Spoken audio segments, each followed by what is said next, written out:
Shalom, selamat pagi bagi kita sekalian. Jemaat yang dikasihi Yesus Kristus, sebelum kita melanjutkan aktivitas hari ini, marilah terlebih dahulu kita bersekutu dengan firman Tuhan. Sebelumnya kita bersama-sama dalam doa. Terima kasih Bapa untuk sukacita yang senantiasa Kau berikan dalam hidup kami, walaupun cukup banyak dinamika yang Kau izinkan terjadi dalam hari-hari kami. Kami mau Engkau senantiasa memberikan hikmat dalam hidup kami. Saat ini juga kami mohon hikmat-Mu melalui firman yang akan kami dengar. Berfirmanlah Engkau, kami telah siap mendengarkan. Amin. Saudara-saudariku yang dikasihi Yesus Kristus, marilah kita mendengarkan firman Tuhan yang tertulis dalam kitab 2 Timotius pasal 1 ayat 12. Itulah sebabnya aku menderita semuanya ini, tetapi aku tidak malu, karena aku tahu kepada siapa aku percaya, dan aku yakin bahwa Dia berkuasa memeliharakan apa yang telah dipercayakannya kepadaku hingga pada hari Tuhan. Demikian firman Tuhan. Jemaat sekalian, ada ucapan yang mengatakan berani karena benar, takut karena salah. Atau ada juga yang mengatakan berani karena benar, malu karena salah. Dalam kehidupan kita ini, kita sering mengalami rasa malu disebabkan berbagai macam hal. Malu itu biasanya karena ada penderitaan yang kita alami, misalnya karena kegagalan, misalnya karena nama baik kita dicemar, dan lain sebagainya. Dan lebih rinci lagi, kalau kita mau melihat penyebab dari penderitaan atau rasa malu itu bisa jadi karena dua hal.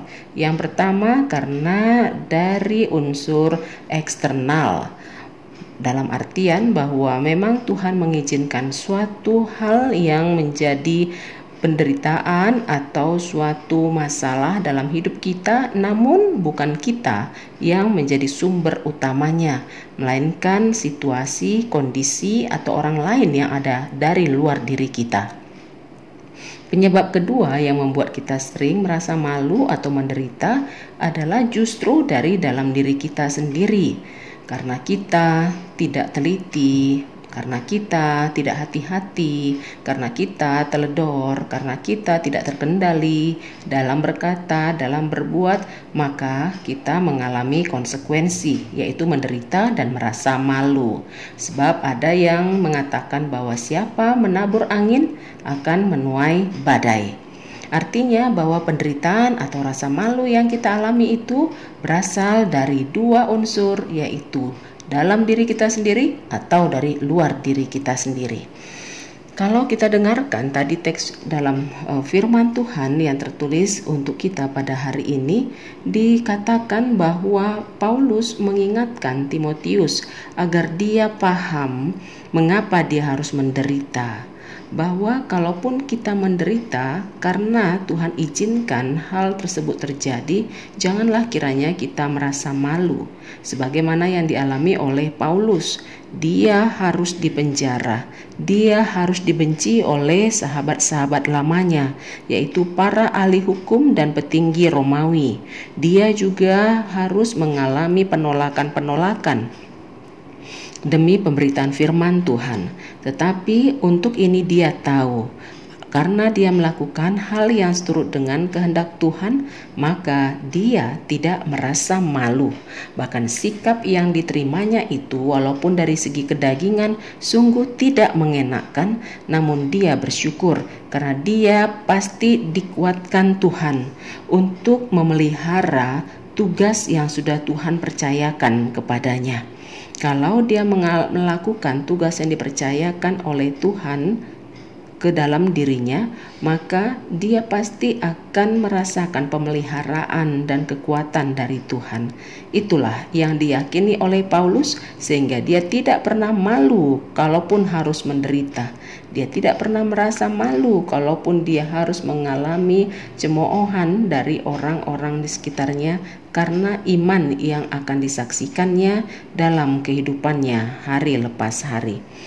Saat ini pun kita diingatkan melalui firman Tuhan ini agar kita tetap kuat menjalani hari-hari kita. Jangan pernah gentar kalaupun kita harus mendapat hinaan, disepelekan atau dilecehkan dalam perkataan-perkataan hanya untuk menunjukkan kebenaran atas apa yang sudah Tuhan percayakan kepada kita, baik melalui tanggung jawab kita, melalui jabatan kita, melalui harta kita. Marilah gunakan hanya seturut dengan kehendak Tuhan saja. Jangan kita pernah mau tergoda untuk meninggalkan Tuhan hanya karena malu untuk melakukan hal yang benar, hanya karena kita malu untuk mengucapkan yang benar. Katakanlah ya apabila ya, tidak apabila tidak. Sebab kita apabila malu di atas dunia ini untuk memberitakan kebenaran, Tuhan juga akan malu untuk menyatakan kita pada akhir zaman kelak. Sebagaimana tertulis dalam kitab Lukas pasal 9 ayat 26. Sebab barang siapa malu karena aku dan karena perkataanku, Anak Manusia juga akan malu karena orang itu, apabila ia datang kelak dalam kemuliaannya dan dalam kemuliaan Bapa dan malaikat-malaikat kudus.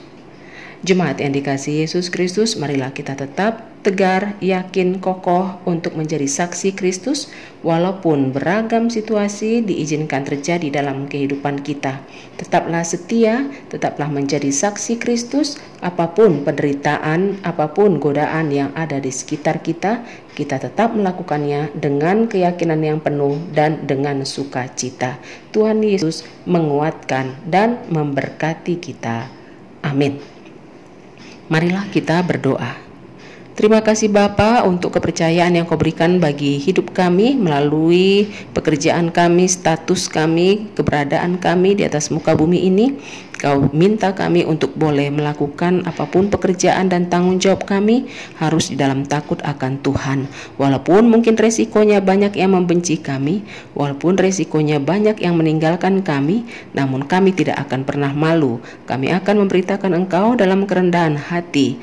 Karena itu kami yakin dan percaya hidup kami yang akan kami jalani untuk hari-hari yang selanjutnya pasti kami akan Kau berkati, Kau kuatkan dan Kau sertai. Mampukan kami Bapa untuk melakukan yang seturut dengan kehendak-Mu, agar kami tidak menjadi anak yang malu di hadapan-Mu untuk memberitakan kebenaran firman-Mu. Dalam Yesus kami berdoa. Amin.